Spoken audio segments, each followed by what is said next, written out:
Hello students, आज के video में हम बात करेंगे स्पेक्ट्रोस्कोपिक ग्राउंड स्टेट की।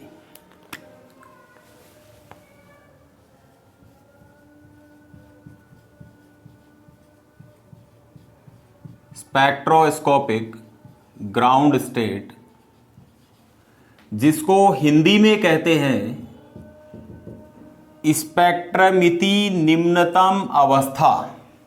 स्पेक्ट्रमिति निम्नतम अवस्था। देखिए स्टूडेंट्स, क्या होता है ये। देखिए, जब हम किसी परमाणु या आयन के लिए उसका कोई इलेक्ट्रॉनिक विन्यास लिखते हैं, तो देखिए वो जो इलेक्ट्रॉनिक विन्यास हम लिखते हैं, वो विन्यास उसकी जो एग्जैक्ट जो अवस्थिति है, एग्जैक्ट जो पोजीशन है, केवल वो विन्यास उसको प्रदर्शित नहीं कर सकता है, क्योंकि उससे संबंधित और भी बहुत सारी अवस्थाएं संभव होती हैं, जिनको हम कहते हैं टर्म और स्टेट, जिसको हम नाम देते हैं टर्म और स्टेट। उसको हम टर्म भी कहते हैं और उसको हम स्टेट भी कहते हैं।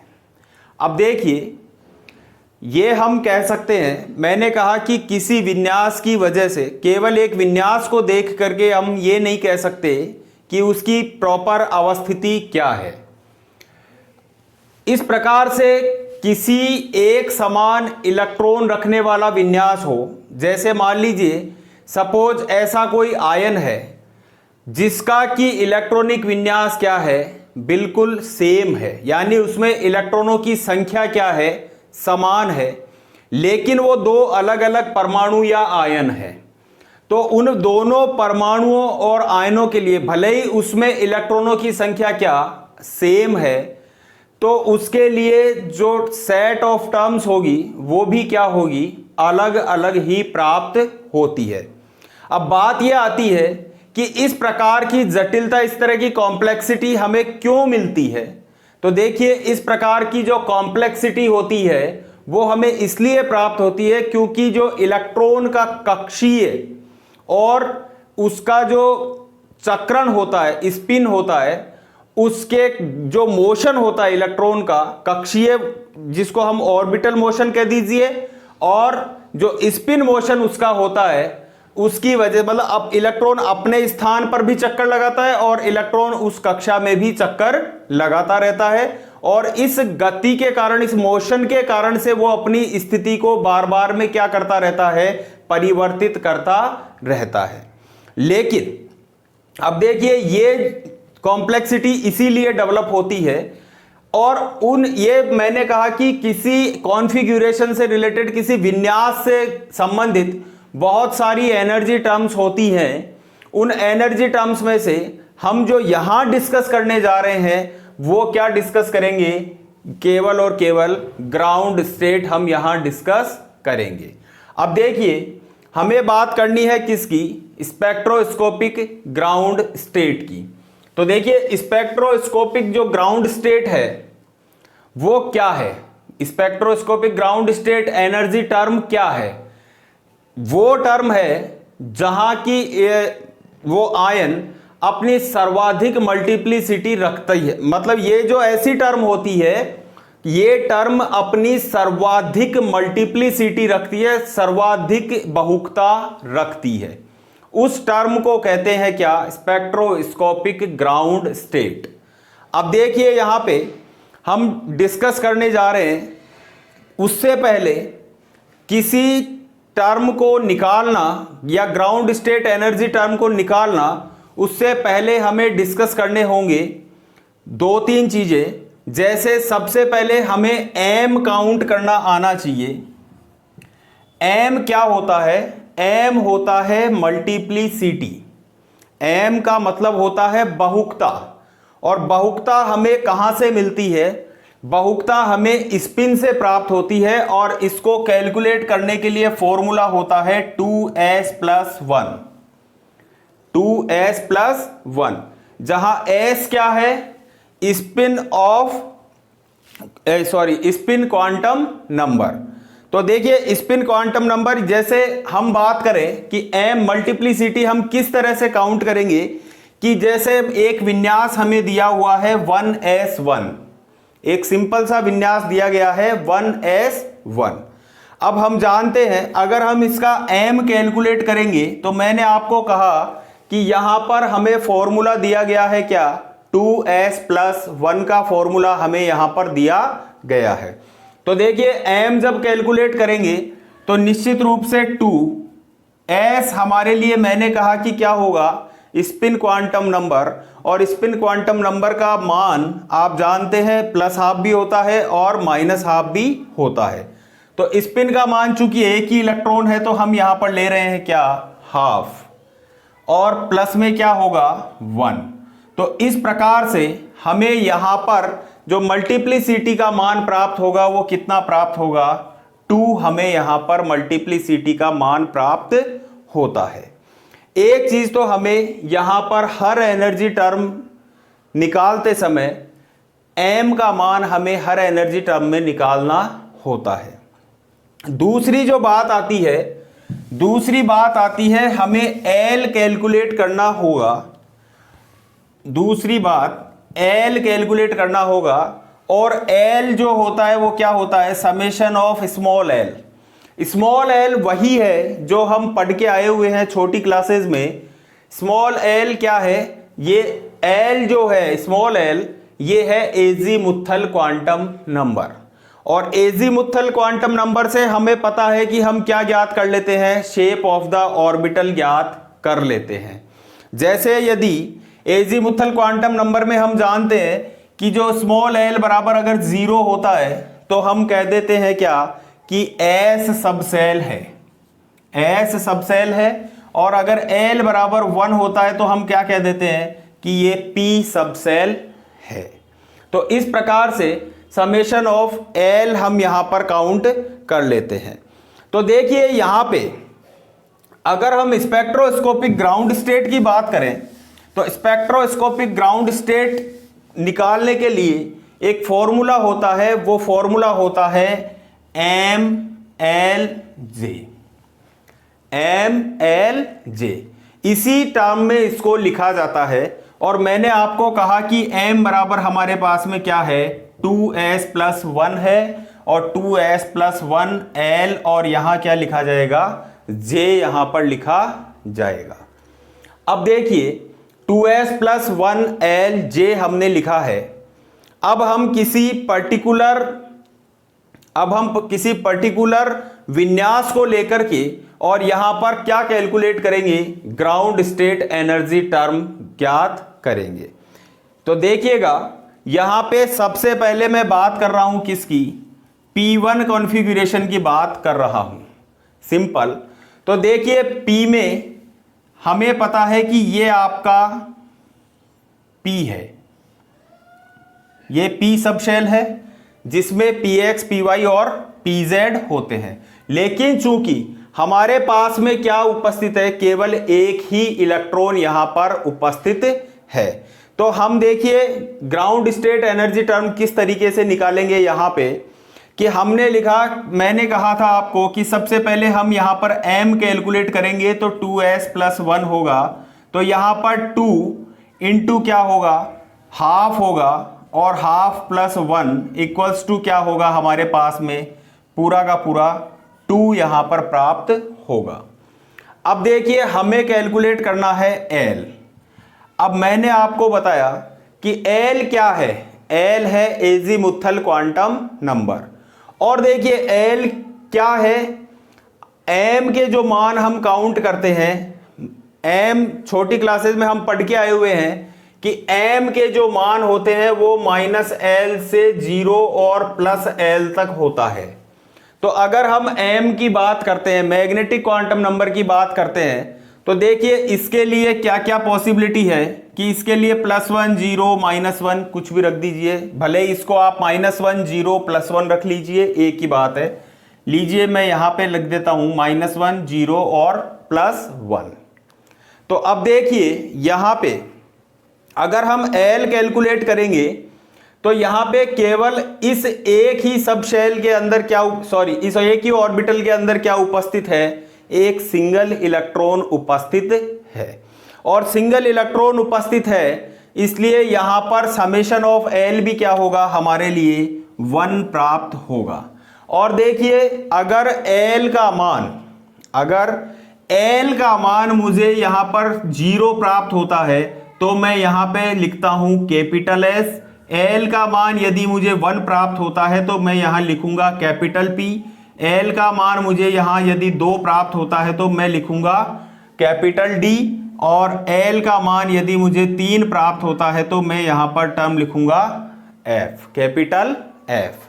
तो देखिए ये हमने कैलकुलेट कर लिया है, क्या एल को हमने कैलकुलेट कर लिया है।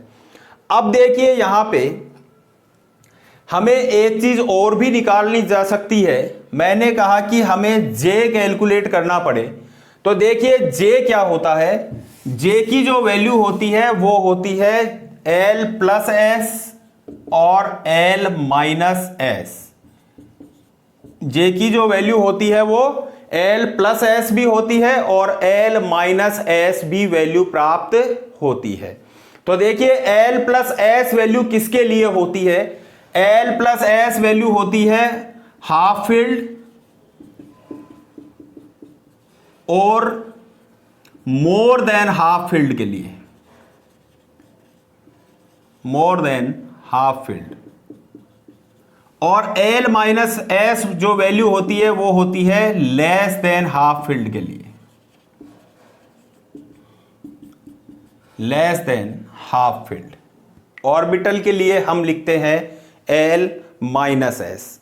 अब देखिए चूंकि यहां पे ये जो पी ऑर्बिटल है ये ना तो हाफ फील्ड है ना मोर देन हाफ फील्ड है, ये यहां पर क्या है, लेस देन हाफ फील्ड है।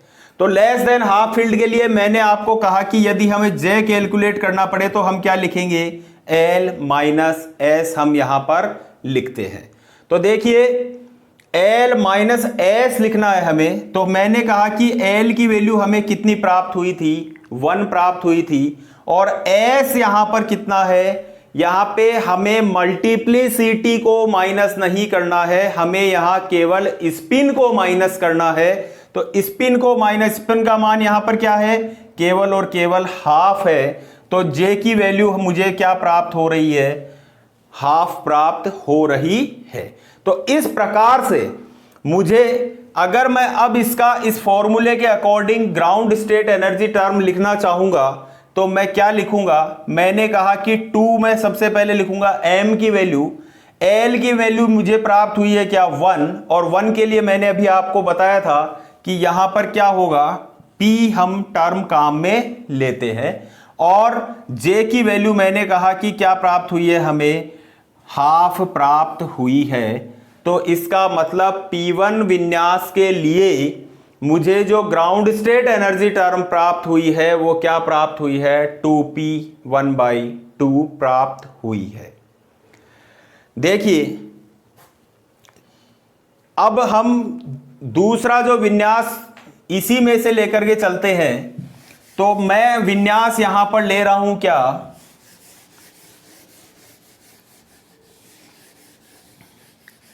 मैं यहां विन्यास लेके चल रहा हूं P2 विन्यास, P2 विन्यास की बात कर रहा हूं। तो P2 विन्यास में 2 इलेक्ट्रॉन इस प्रकार से व्यवस्थित होंगे। और देखिए यहां पर प्लस हाफ और प्लस हाफ, तो जब हम m कैलकुलेट करेंगे तो क्या होगा, इस प्रकार से प्राप्त होगा कि प्लस हाफ और प्लस हाफ 1। तो यहां पर जो स्पिन का टोटल मान होगा वो क्या प्राप्त होगा, हमें 1 प्राप्त होता है। तो इस प्रकार से यहां पे हमें जो टोटल स्पिन मल्टीप्लिसिटी का मान प्राप्त होता है वो क्या प्राप्त हो रहा है, 3 प्राप्त होता है।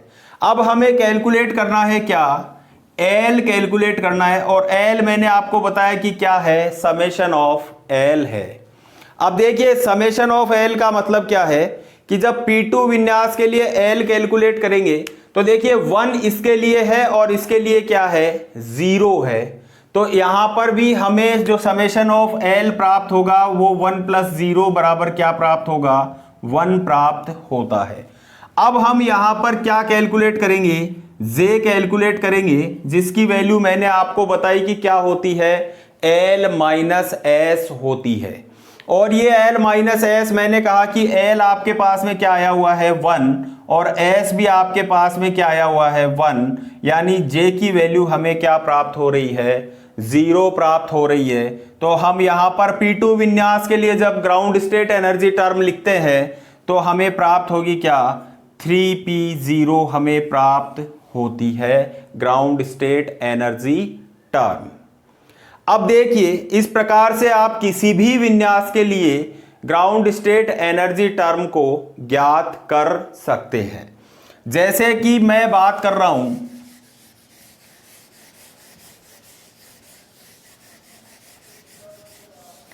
ऐसा कोई विन्यास ले रहा हूं, जैसे मैंने लिया क्या, P4 विन्यास लिया सपोज, तो P4 विन्यास में 3 इलेक्ट्रॉन इस तरह से और चौथा इलेक्ट्रॉन यहां पे आएगा।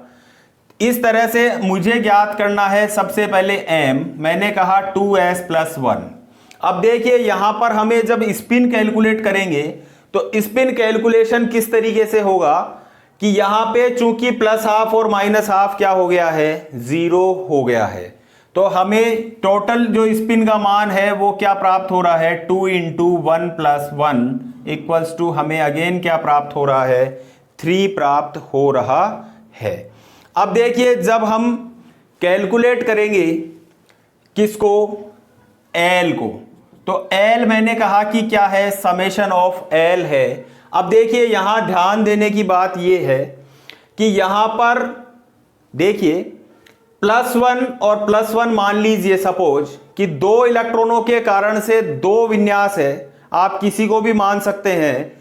तो 2 और इसमें इसके लिए 0 है और इसके लिए +1 है सपोज, तो मैंने कहा -2 और +1, यानी ओवरऑल मुझे जो रिजल्टेंट वैल्यू प्राप्त हो रही है वो वापस से क्या प्राप्त हो रही है, 1 प्राप्त हो रही है। तो मुझे यहाँ पे समेशन ऑफ L भी क्या प्राप्त हो रहा है, 1 प्राप्त हो रहा है। यहाँ पे जो साइन है, प्लस और माइनस के जो साइन है वो कोई वैल्यू नहीं रखता है, आपको रिजल्टेंट क्या प्राप्त हो रहा है, 1 प्राप्त हो रहा है। और मैंने कहा कि हम यहां पर जब J कैलकुलेट करेंगे तो ये चूंकि P4 विन्यास है और इसकी कुल क्षमता कितने इलेक्ट्रॉनों की होती है, 6 इलेक्ट्रॉन रखने की इसकी क्षमता होती है। तो देखिए 6 इलेक्ट्रॉन रखने की जब क्षमता होती है तो ये हाफ फील्ड है या मोर देन हाफ फील्ड है, निश्चित रूप से ये जो विन्यास है ये मोर देन हाफ फील्ड है। और मोर देन हाफ फील्ड के लिए हम काम में लेते हैं क्या, L+S काम में लेंगे। और L की वैल्यू हमें पता है 1 और S की वैल्यू हमारे पास में अभी आई थी क्या, 1। तो इस प्रकार से J की वैल्यू हमें प्राप्त हो जाएगी क्या, टोटल 2 प्राप्त होगी। और 2 प्राप्त होगी तो इसके लिए हम जो एनर्जी टर्म लिखेंगे वो क्या लिखेंगे, 3P2। ये हम इसके लिए यहां पर एनर्जी टर्म इस तरीके से लिख सकते हैं। तो आप किसी भी P विन्यास के लिए यहां पर एनर्जी टर्म को निकाल सकते हैं, ज्ञात कर सकते हैं। अब हम बात करते हैं किसी, मान लीजिए आप D विन्यास की बात करें सपोज कि मान लीजिए D विन्यास किस प्रकार से होगा, और D में भी बात करें हम किसकी, सीधे ही D5 की बात करते हैं।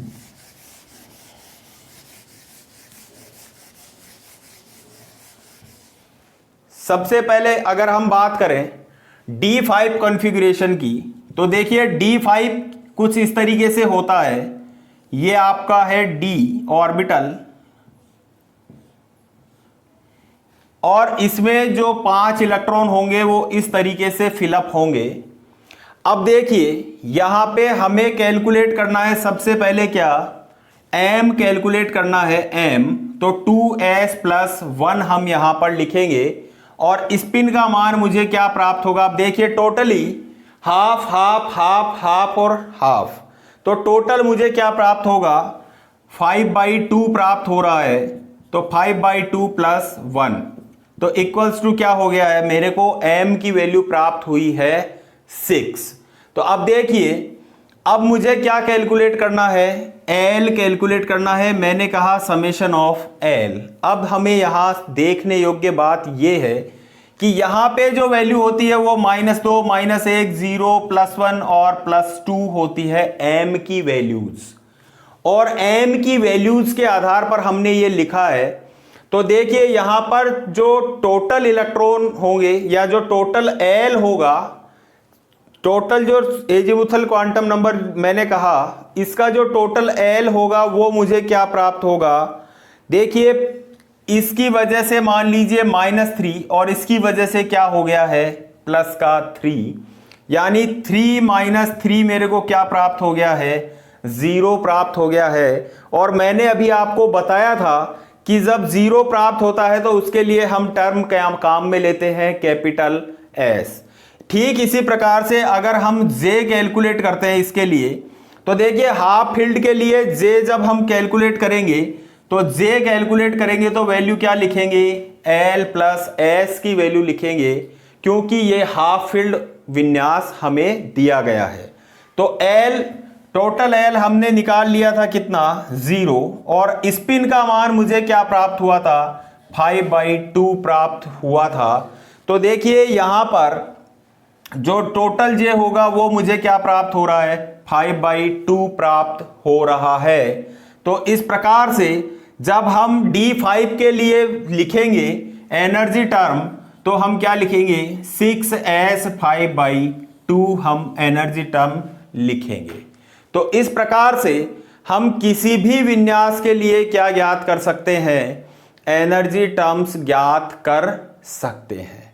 अब मैं आपको कुछ एक एनर्जी टर्म्स लिख करके बता रहा हूं डायरेक्टली, और आप इनको देख करके या इनको बिना देखे सबसे पहले आप इनको कैलकुलेट करना सीखिए, और फिर आप मेरे द्वारा बताई गई जो भी एनर्जी टर्म्स हैं उनसे आप इनको मैच करके चेक कर सकते हैं। तो हम बात कर रहे हैं, जैसे किसी भी डी विन्यास की बात कर लेते हैं हम।